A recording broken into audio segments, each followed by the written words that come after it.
네. 이러한 사람을 찾아가신다 라는 제목으로 설교 말씀 전하겠습니다.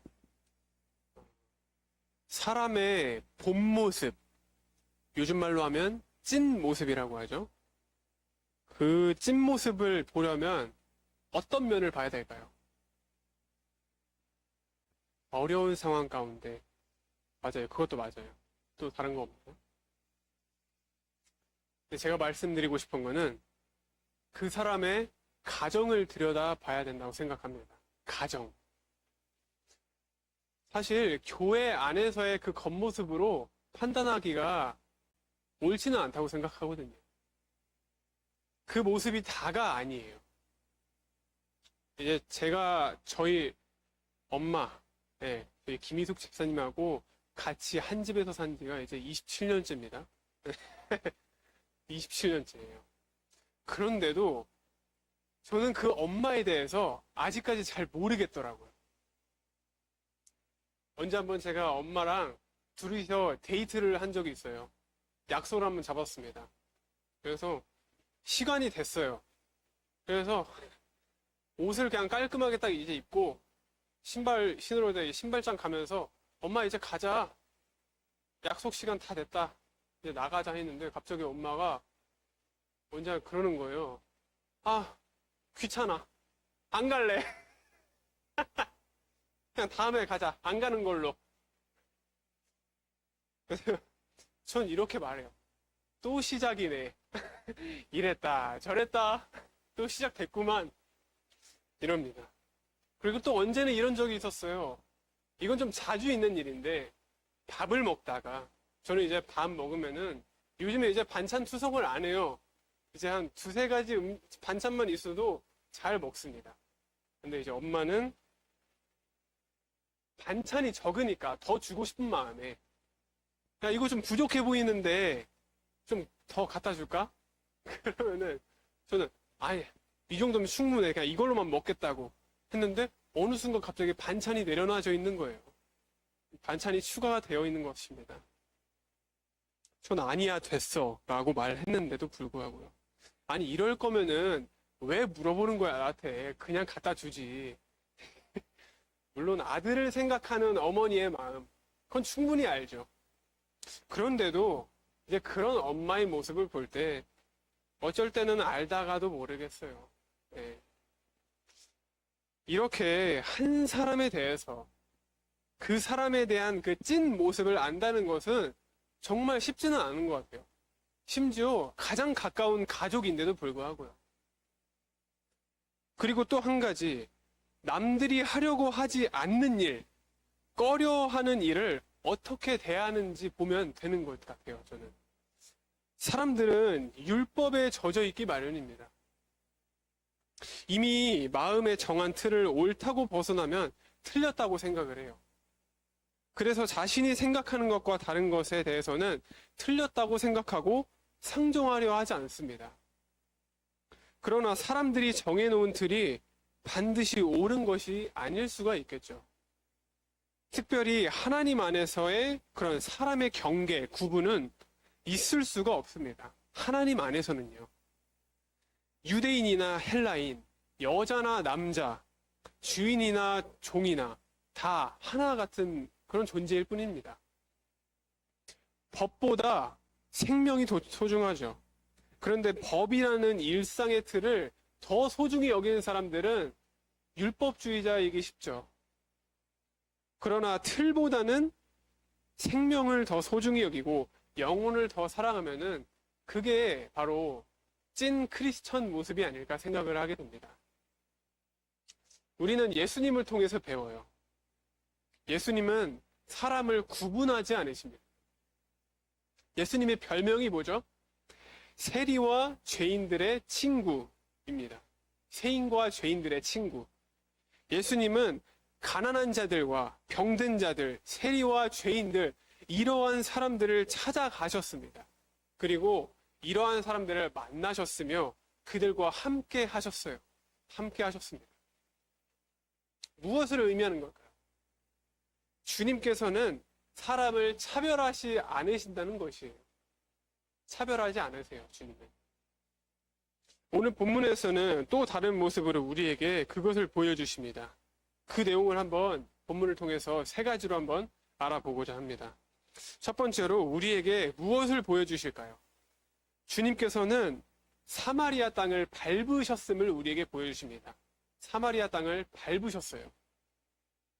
예수님께서 사마리아 땅을 밟으셨다는 것은 우연이 아닙니다. 이미 놀라운 혁신을 예고하시는 것이에요. 사마리아인은 유대인들이 상종도 하지 않는 사람들이죠. 그리고 그 땅에 들어가지도 않았습니다. 사마리아인은 혼혈족입니다. 그래가지고 더럽다 하여 그쪽을 향해서는 소변도 보지 않았다고 해요. 소변도 보지 않았다고.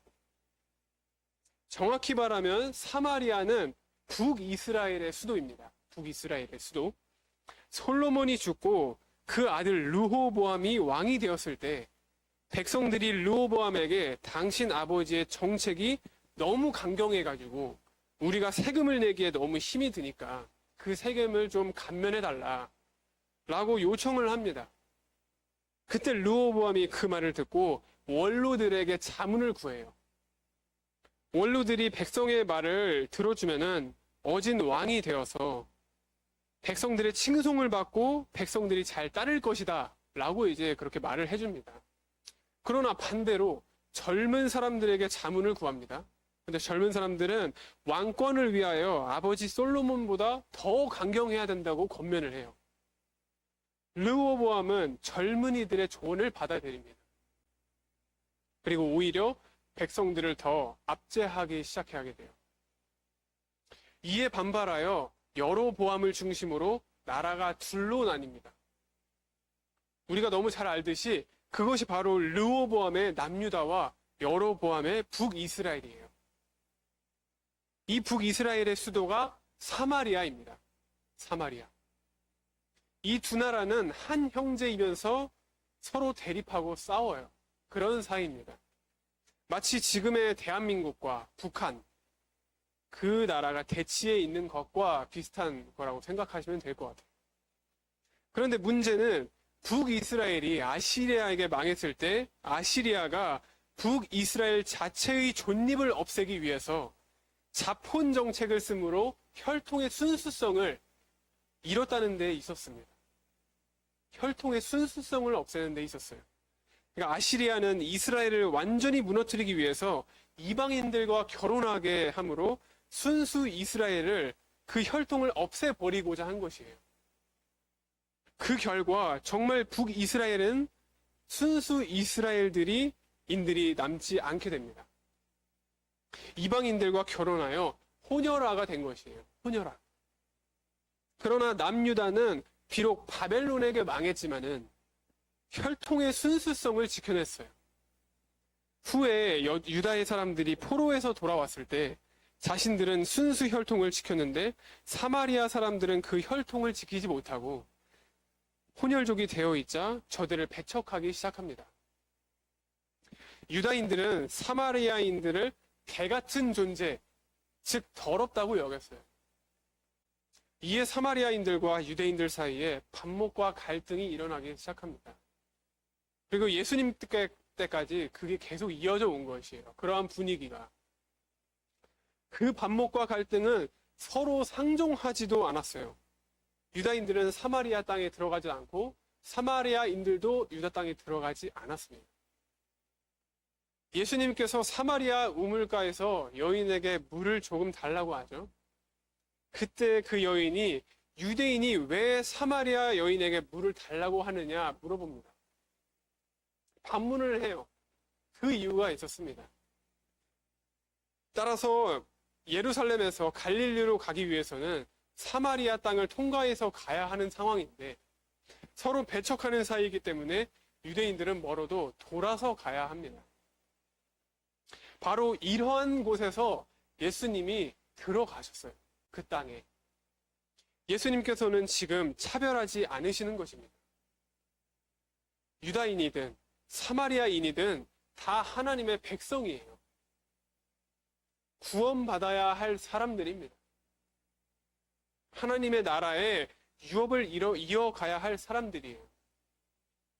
그러면서 예수님은 지금 유다 땅에만 머무는 것이 아니라 복음이 세계로 나가야 함을 보여주는 거예요, 우리에게. 오늘 주님은 우리에게 그것을 보여주는 것입니다. 두 번째로 우리에게 무엇을 보여주실까요? 주님께서는 사마리아 여인을 찾아가셨음을 우리에게 보여주십니다. 사마리아 여인을, 첫 번째는 뭐라고 했죠? 사마리아 땅을 밟았다고 했어요. 밟았다고 했는데, 두 번째는 사마리아 여인을 찾아갔다고 했습니다.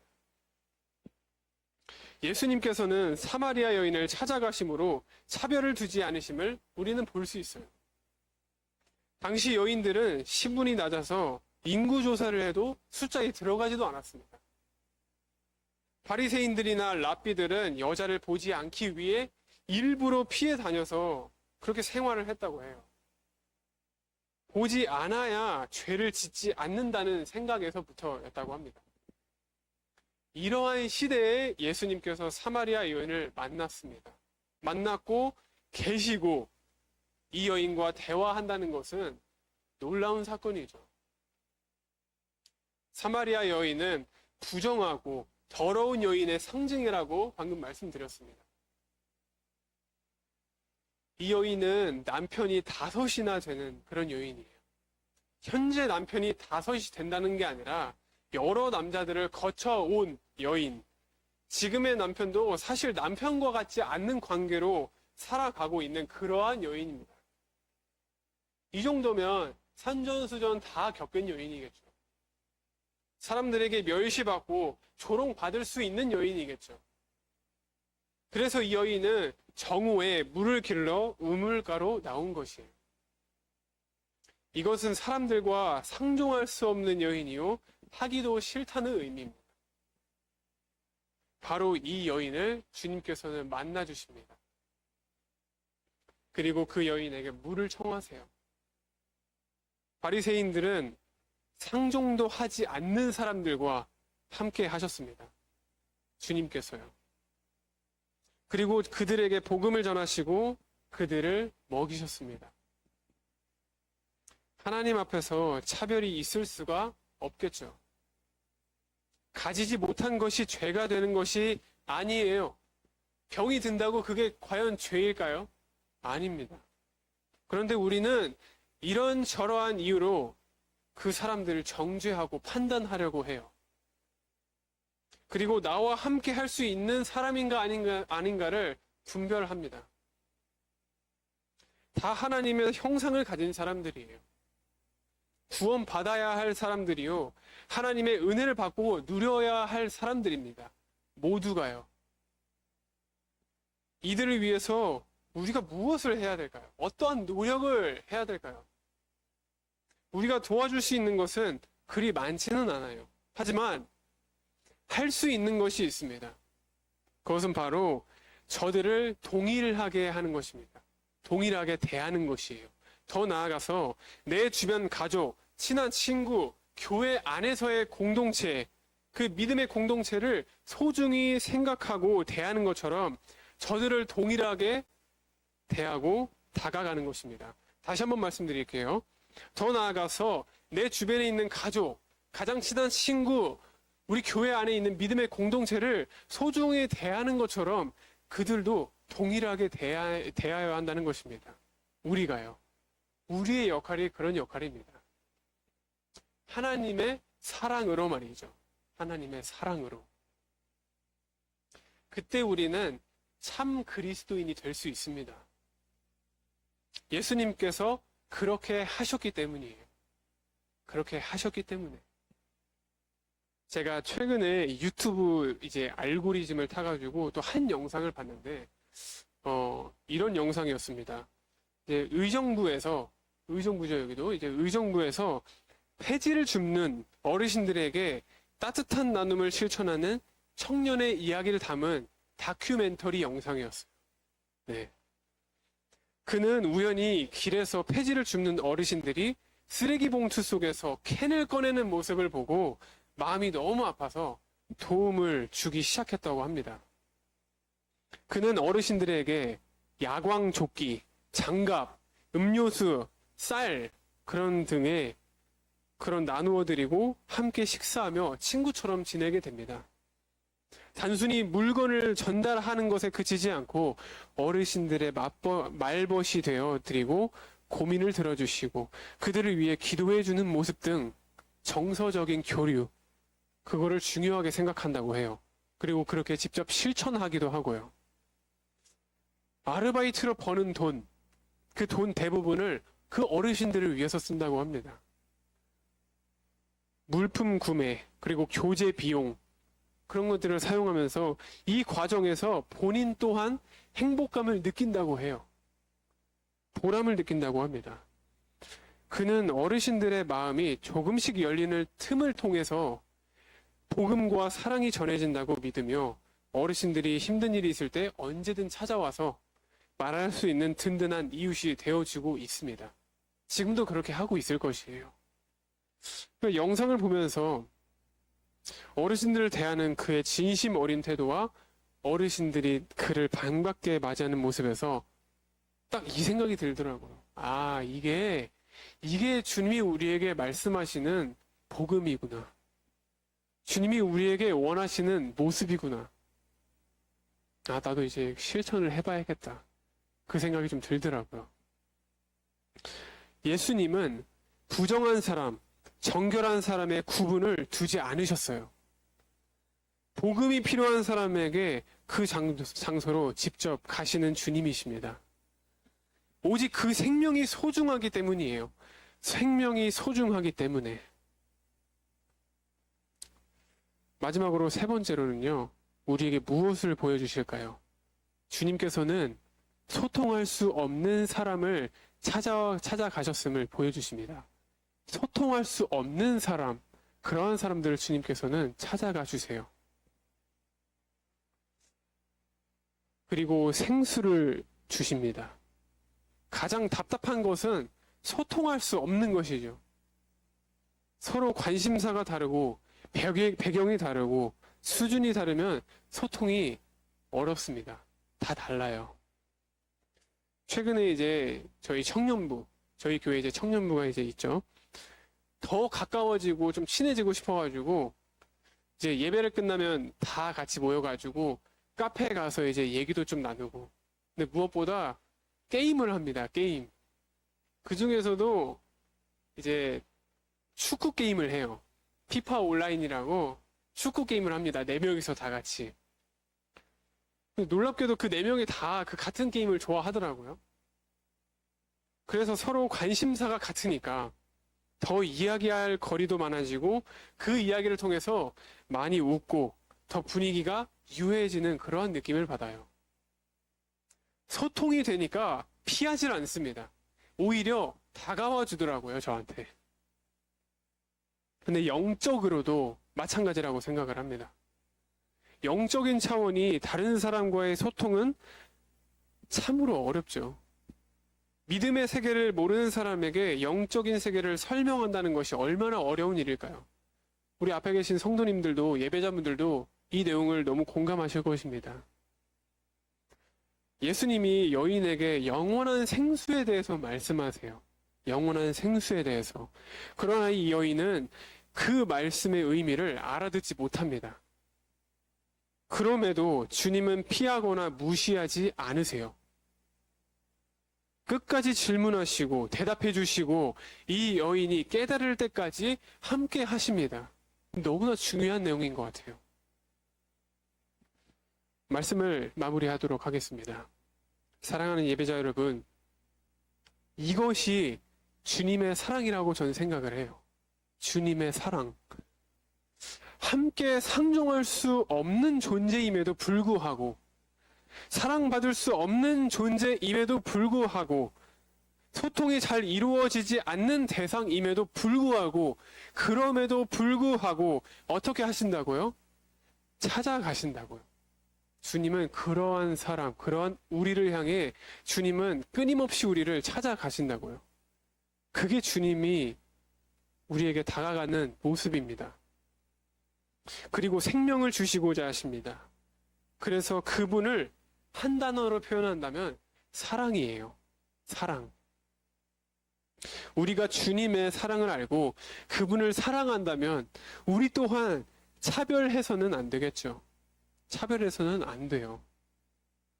여러분의 주변에 생각나는 이 사마리아 여인과 같은 사람들이 분명 있을 것입니다. 그들을 찾아가시길 바랍니다. 주님의 마음으로 찾아가시길 바랍니다. 그리고 나누고 베풀고 복음을 전하시기를 바랍니다. 영원한 생명수이신 예수 그리스도를 저들에게 베풀어 주시길 소망합니다. 그럴 때 우리가 주님이 원하시는 참 그리스도인이 될 줄 믿으시기를 간절히 소망합니다. 우리 다 같이 기도하겠습니다. 하나님 아버지, 오늘 말씀을 통해서 우리를 먼저 찾아오시는 주님의 사랑을 보게 하심에 참으로 감사를 드립니다. 사마리아 여인을 찾아가셨던 예수님처럼 우리도 사람을 차별하지 않고 영혼을 귀하게 여기게 하여 주시옵소서. 우리 주변에 외롭고 소외된 이들에게 먼저 다가가 사랑과 복음을 전하는 삶을 살게 하시고 영원한 생명수 되신 예수 그리스도를 나타내는 참된 그리스도인이 되게 하여 주시옵소서. 감사를 드리며 예수 그리스도 이름으로 간절히 기도드립니다. 아멘.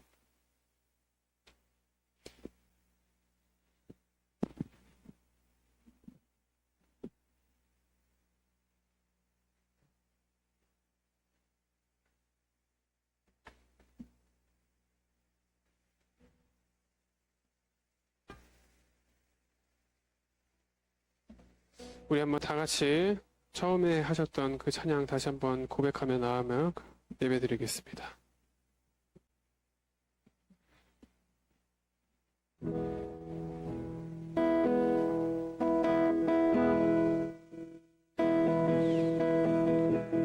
이 세상을 살아가는 동안에 나의 힘을 의지할 수 없으니 기도하고 낙심하지 말 것은 주께서 참 소망이 되심이라. 하나님의 꿈이 나의 비전이 되고 예수님의 성품이 나의 인격이 되고 성령님의 권능이 나의 능력이 되길 원하고 바라고 기도합니다. 주의 길을 걸어가는 동안에 세상의 것 의지할 수 없으니 감사하고 낙심하지 말 것은 주께서 참 기쁨이 되심이라. 하나님의 꿈이 나의 비전이 되고 예수님의 성품이 나의 인격이 되고 성령님의 권능이 나의 능력이 되길 원하고 바라고 기도하. 하나님의 꿈이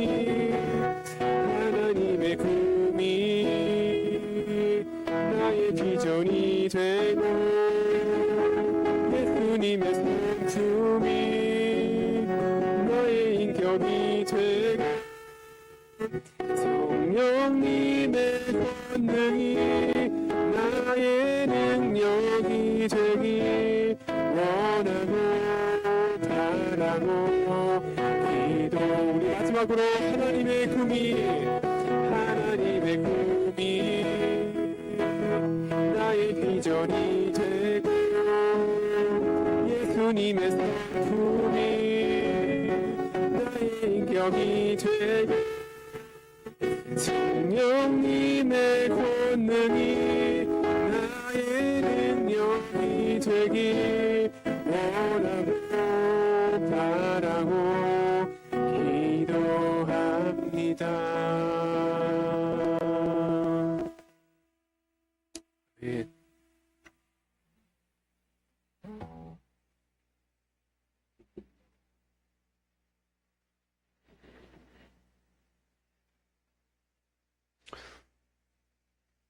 우리 다 같이 주기도문으로 금예배 마치도록 하겠습니다. 하늘에 계신 우리 아버지여, 이름이 거룩히 여김을 받으시오며 나라가 임하시오며 뜻이 하늘에서 이루어진 것 같이 땅에서도 이루어지이다. 오늘 우리가 우리에게 죄진 자를 사하여 준 것 같이 우리 죄를 사하여 주시옵고 우리를 시험에 들게 하지 마시옵고 다만 악에서 구하시옵소서. 대개 나라와 권세와 영광이 아버지께 영원히 있사옵나이다. 아멘. 우리 다 같이